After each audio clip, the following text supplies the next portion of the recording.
All right, welcome to Christian Overcomers, and thank you for joining us for this Bible study. Hey, we're going to do this prophecy update, I should say. We're going to talk about ancient Hebrews in America. Ancient Hebrews in America. And see if I can get to my slides here. There we go.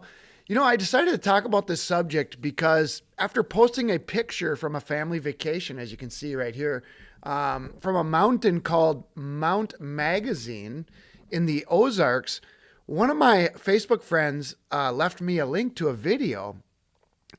It was a video where a guy was suggesting that Indian history, Indian lore, Indian stories, said that some people came by way of the Mississippi, up through the Arkansas River, and buried some treasure in what is called today Mount Magazine.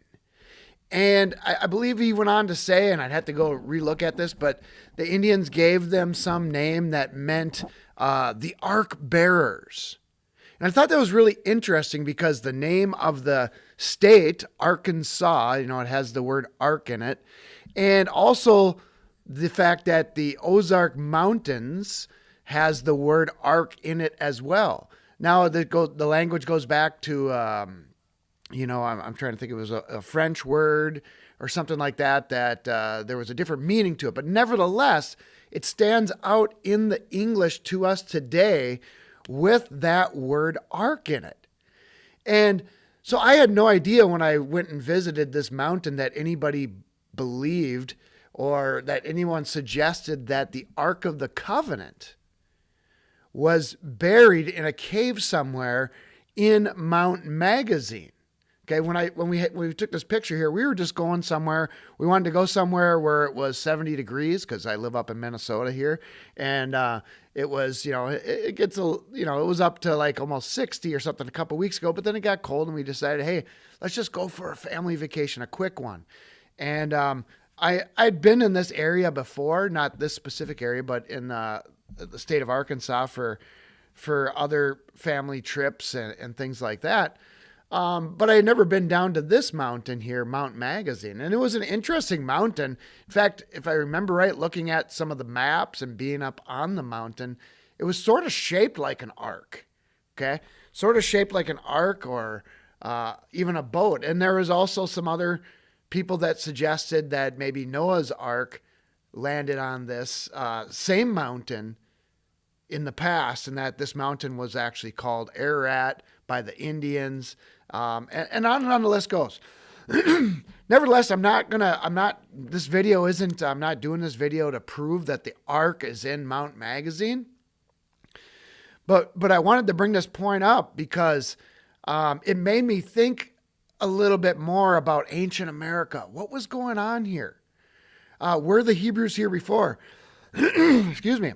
And I had already known, based off of other research I had done in the past, that there were ancient Hebrew writings in America. In fact, I had visited one site here. You can see this. I'm on the right-hand side of your picture here with my friend here, Greg. And I was probably about, what was I? Probably about 21 years old at the time of this picture. And this behind us here was a stone tablet that many know of today, with the 10 Commandments written in Paleo Hebrew. Now think about that. Paleo Hebrew, what does that mean? Well, when the specific style of Paleo Hebrew, when you go back, a lot of scholars say that this was written in about 1000 BC. Okay? 1000 BC. Now, what in the world would ancient Hebrews be doing in America around the year 1000 BC? Okay? And there are other stones that I don't have in this picture.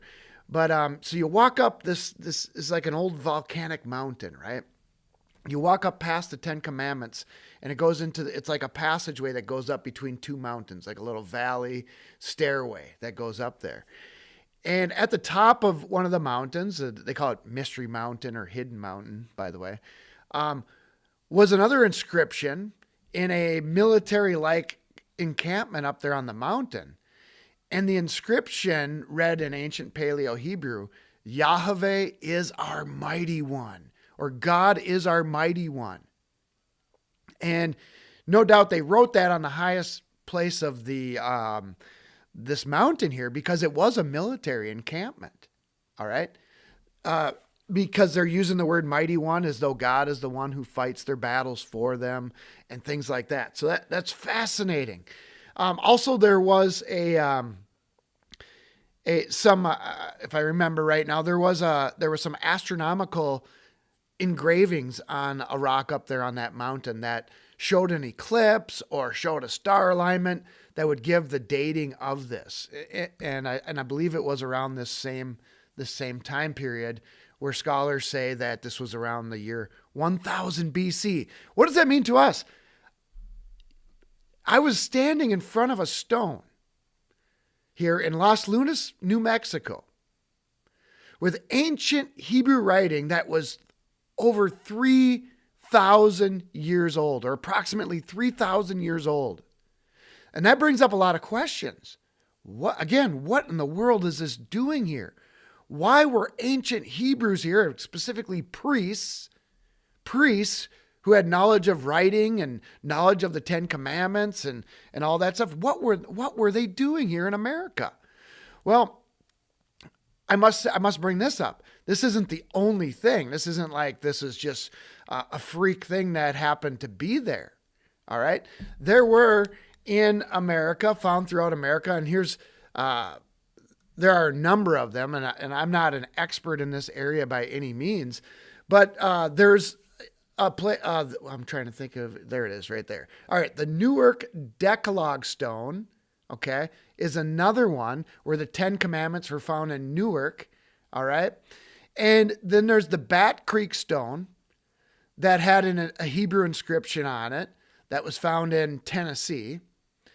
Then there's this, and by the way, that Bat Creek stone, one scholar that I respect translated it as, let the voice of God be the poker that gathers these firebrands back to him. Okay.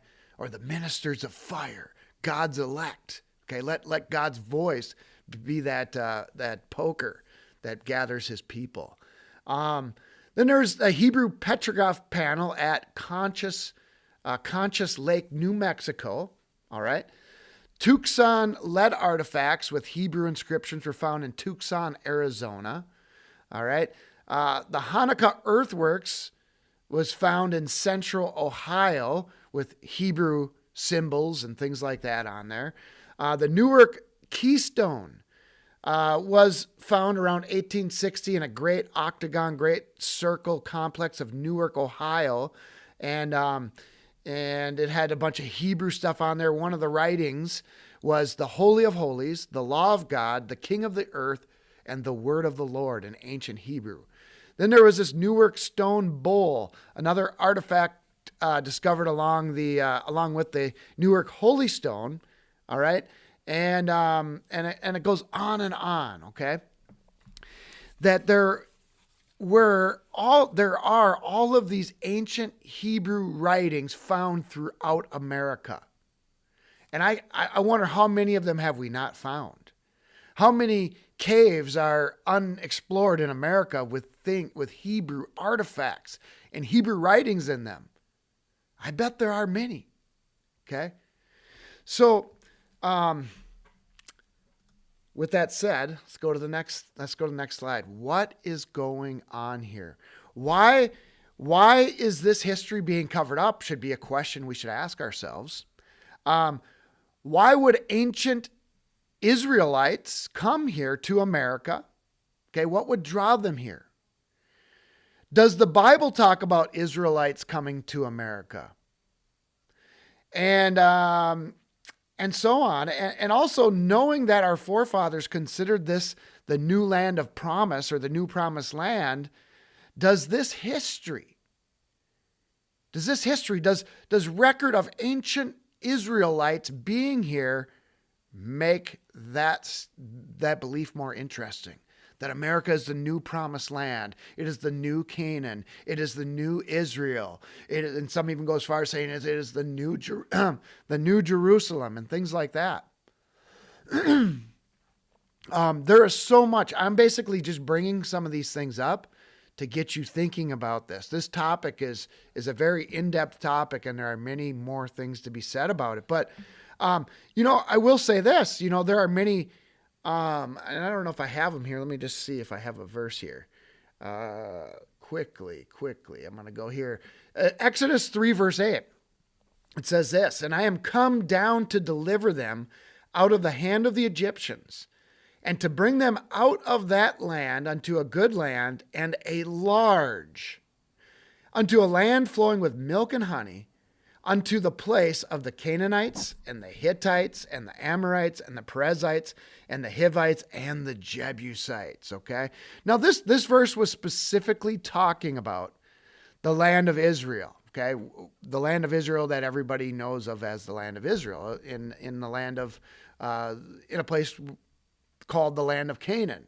Okay. That was called the Land of Canaan. All right. But I wanted to bring this point up, that if you look over at Jerusalem today and you realize that God considered that the land of promise for the Israelites, and then you compare that land with America in terms of size, natural resources, riches, farmland, you name it. I mean, I've always thought about this. I was like, what's so special about the land of Jerusalem, or the land of Israel, the ancient land of Israel, when I live in this land, America? I'm like, this land dwarfs all the beauty. I don't want to offend anybody by saying that, but you look at, in terms of the number of beautiful things in America. I mean, you go over to the Rocky Mountains, you go to the Ozarks, like I had just brought up in the beginning here. You go all over America, and there are tons of beautiful places. Okay. The Smoky Mountains in Tennessee, you name it. So I've always thought about that. I was like, man, America is way greater. If I had a choice between if God said, I want to bring you into the promised land today, and he gave me the choice of selecting Jerusalem in the Middle East or America, I'd probably say, I think America is bigger and more spacious and has more stuff. I think I'd rather go to America. All right. Now, with that said, the question could be brought up, and I'm not saying this as a fact, was Jerusalem, ancient Israel, was that merely a type or an example of an ultimate promised land, or a bigger promised land that God would bring his people to? All right. That's a good question. Well, we know it was, in a sense, in that there is the millennial kingdom foretold of in the book of Ezekiel, where the sanctuary and the temple are much greater than the old Solomon's temple and the temples after that. Okay. And that the land seems to be a bigger landmass for millennial Jerusalem, for the tribes and so on. But then you go on to New Jerusalem, New Holy Jerusalem, and described in Revelation 22, as well as the book of Isaiah. And New Jerusalem dwarfs Old Jerusalem in comparison, okay? Dwarfs it. In fact, if you were to put the base of New Jerusalem is a square, okay? Some say it's a pyramid or a cube. I more go along with a pyramid for a number of reasons, which I won't go into here today. But nevertheless, that if you were to place that city, New Jerusalem, described in the book of Revelation, over America, it would basically cover the entire heartland of America. Okay. I don't know if I'm halfway out of the screen here, Anya. Sorry if I am. But anyways, you would see, you see the size of New Jerusalem. It would fit the heartland of America. So what is my point? Why do I bring that up? Well, I believe the Bible is often written in types, examples, and they build up one after the other. And in fact, different prophecies that you'll have the base prophecy or the first initial fulfillment of a certain prophecy. And then a couple, generations later, you have a more complete fulfillment of that prophecy. And then it goes on and on until you reach the ultimate fulfillment of certain prophecies in God's word. And so I believe that, you look at our ancestors that came to America, not the early ancient Israelites, but the ones that came later on with the, in 1630, even before that, the coming of the Mayflower, the coming of the Pilgrims, and so on. They could, in fact, one of them in 1630, that's why I said that date, John Winthrop stated that they wanted America to be a city upon a hill and a light unto the world. That's referring to America as being as the new Zion. Okay. And there are many places in America called Zion, Jerusalem, named after biblical lands, which is quite interesting. But anyways, it wasn't a rare thing for the early Christians coming here to colonize America from Europe to consider this the new Israel, okay, the new promised land, a greater promised land. All right. And I'm kind of jumping topics a little bit, but getting back to a little bit of speculation about maybe why the ancient Hebrews would have been here. Well, I always think of the Bible in types and examples. What happened before will be again, and so on. Well, it is interesting that Abraham sojourned in the land of promise, the land of Canaan, okay, long before Joshua and the Israelites conquered the land. Yet Abraham was there, the land was promised to him, but he was just a traveler and a sojourner in that land while he lived. Okay? In other words, he didn't possess and conquer the land. He lived among the Canaanites. In fact, when you read the book of Genesis, you see the struggles of Abraham and living among the Canaanites, Abraham, Isaac, and Jacob. Jacob himself, they were living in the promised land, but yet it wasn't completely theirs yet. Now, you look at America, and maybe that was the case. Maybe the Israelites were here before by God's promises, knowing that this was going to be the land of promise, but it wasn't that official time yet. All right? Which brings back to mind, and I know I'm rambling back and forth here a little bit, could the Ark of the Covenant be in America? Well, there are scriptures that talk about the Ark of the Covenant in heaven and things like that. And some people say the Ark can't be on earth. It must be in heaven because it was seen in there. Now, wait a second.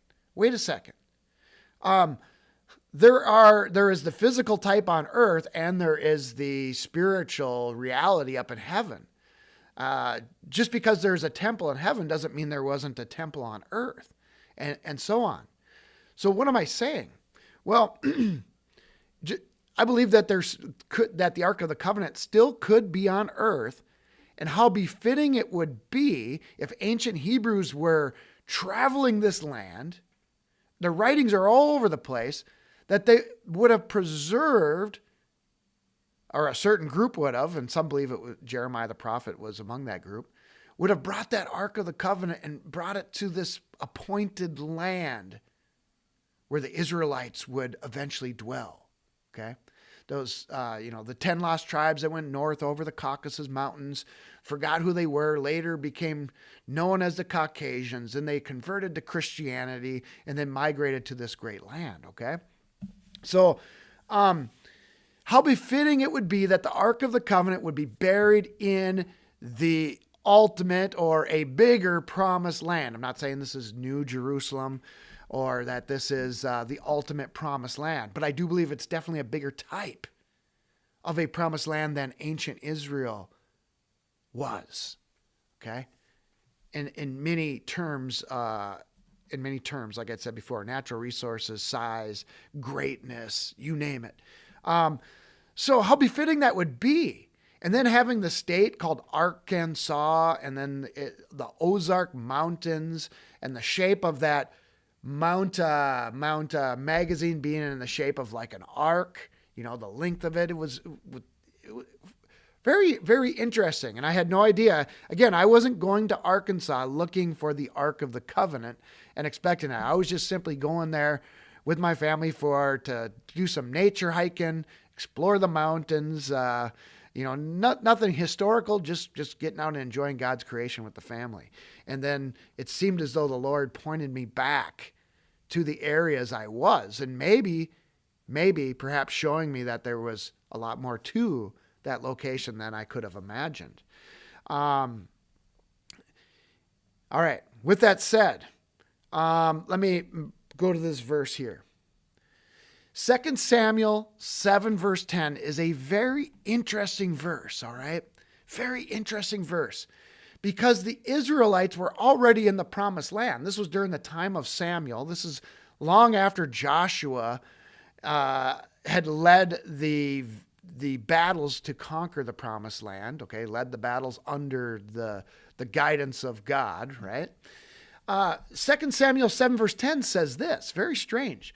Moreover, I will appoint a place for my people Israel, and I will plant them, that they may dwell in a place of their own and move no more. Neither shall the children of wickedness afflict them any more as before time. Now, I believe that this is talking about the millennial kingdom and then ultimately in the eternity where God would plant us there. But it is very interesting in type. I mean, you can't ignore all the history of America and everything that has happened here. Being one nation under God, in God we trust, being this place where Christianity was allowed to flourish. I mean, you can't ignore that. You can't ignore that. And then looking at this verse, they were already, they were already dwelling.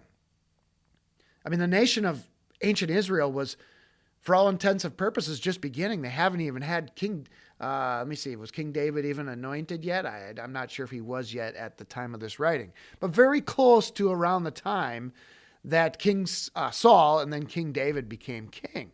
Okay, so this was at the beginning of the ancient kingdom of Israel. Now, the nation of Israel existed before that under the judges and under Moses, and then back to Moses. But nevertheless, they were in the land of Canaan, okay? And God said, I will appoint a place for my people Israel. Well, that would have to be some other place than where they were living at that time. Where would this place be? Where would this place be? Well, one could argue, hey, it ended up being Europe. Okay, Europe was the beacon of Christianity for a time. And then it transferred over to America. So you almost have Europe as being a new appointed place or a new promised land, and then America being the last. I mean, we got nowhere. I mean, think about this. There's nowhere else for the Israelites to move. Okay. There's nowhere else and I'm not talking about the Jews, okay?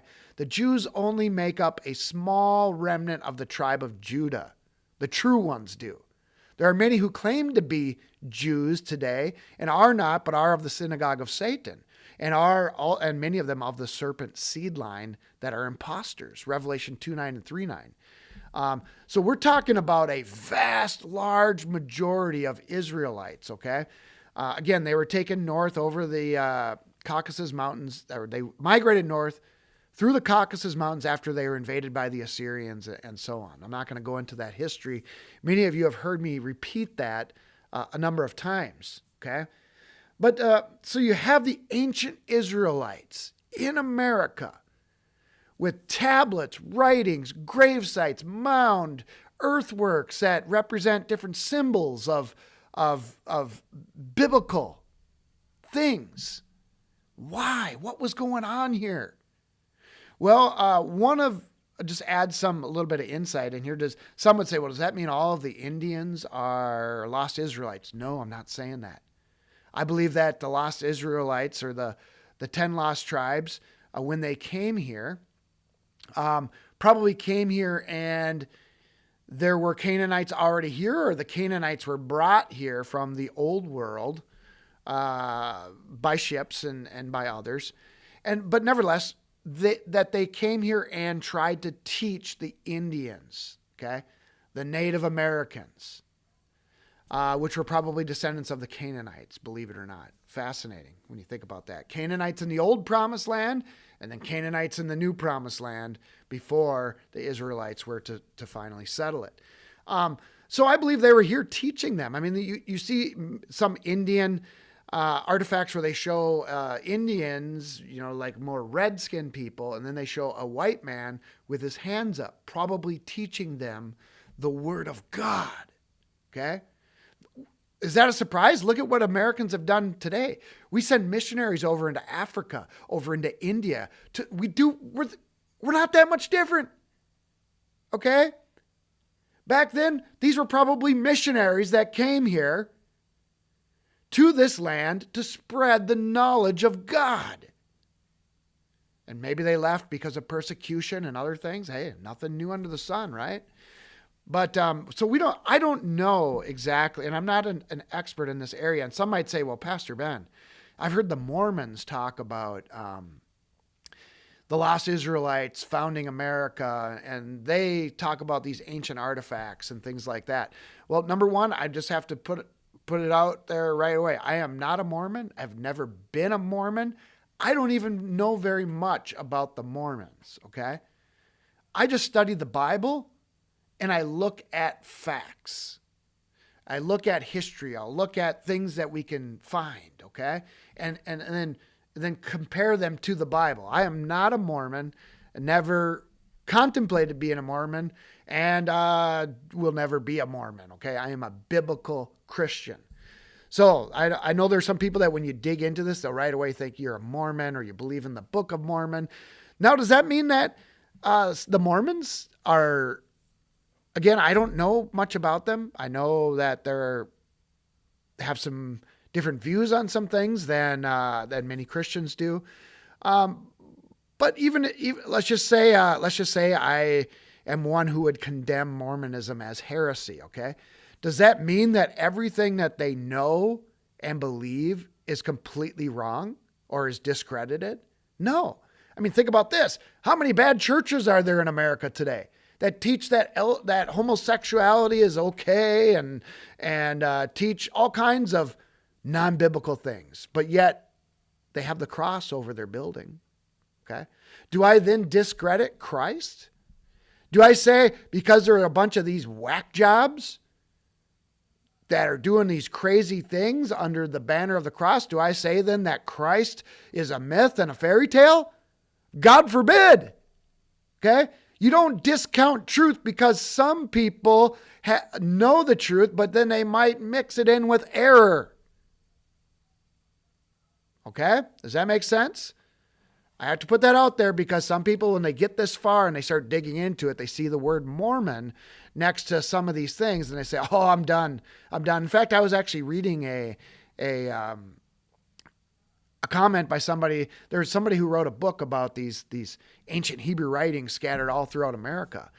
And one of the comments on the Amazon review was, oh, I started reading it, but once I realized that there was some references to Mormonism, I threw the book in the trash. Okay. Hey, I wouldn't do that. Even if it's somebody who I don't agree with, if they're pointing out legitimate facts unrelated to other things that I may disagree with, I'm not going to just throw the whole thing in the trash. I'll look at the good and take out the bad. Okay. Anyways, enough said on that. So in review here, again, I kind of felt like this topic, these prophecy updates oftentimes are things that I put together at the spur of the moment, or are things that are in the news, or might be things that I'm covering with my kids that in our chapter by chapter and line by line Bible studies that we do as a family, and it might be something of interest to me that I wanted to bring up. But this had been, and there are other times where I feel like God leads me to a topic by moving circumstances and situations, and then moving other people to say certain things to me. And I say, hey, I better look into that. Okay. This was one of those things. I just happened to be on vacation visiting this Mountain Magazine, which I thought had no historical significance at all other than, hey, it's a cool looking mountain. There are some trails to hike, and there was a big lodge on the top that I wanted to know more about for maybe a future vacation. And then all of a sudden, somebody says that the Ark of the Covenant is buried there. And so, and am I saying that it is? No, but it's, again, I'm repeating when I'm repeating myself a little bit here, but when you know that there is evidence of ancient Israelites traveling all throughout America, leaving writings and tablets and 10 Commandments and things like that,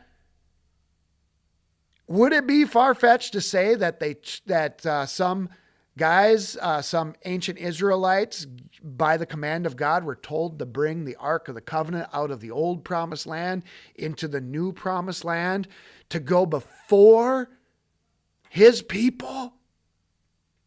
Think about that. Think about the significance of that. In my mind, studying the Bible and understanding God more and more, it would be just like God to do something like that. Again, am I saying that he did it and it's here and we ought to go start digging for the Ark of the Covenant? No, I'm not. But when things start flashing out in front of your eyes, maybe God's trying to get your attention. Hey, hope you enjoyed that prophecy update. There's so much more you can do on your own. I hope some of you will take this topic up and dig into it and pray for wisdom and understanding to know more about your heritage and the history of this great and mysterious land called the New World. God bless you. Stay in his word every single day so that you can be a Christian overcomer. Christian Overcomers is brought to you by the tithes and offerings of our listeners. If you would like to support our ministry, please go to ChristianOvercomers.com. God bless you, and thank you for your support. Mine eyes have seen the glory of the coming of the Lord. He is trampling out the vintage where the grapes of wrath are stored. He has loosed the fateful lightning of his terrible sword. His truth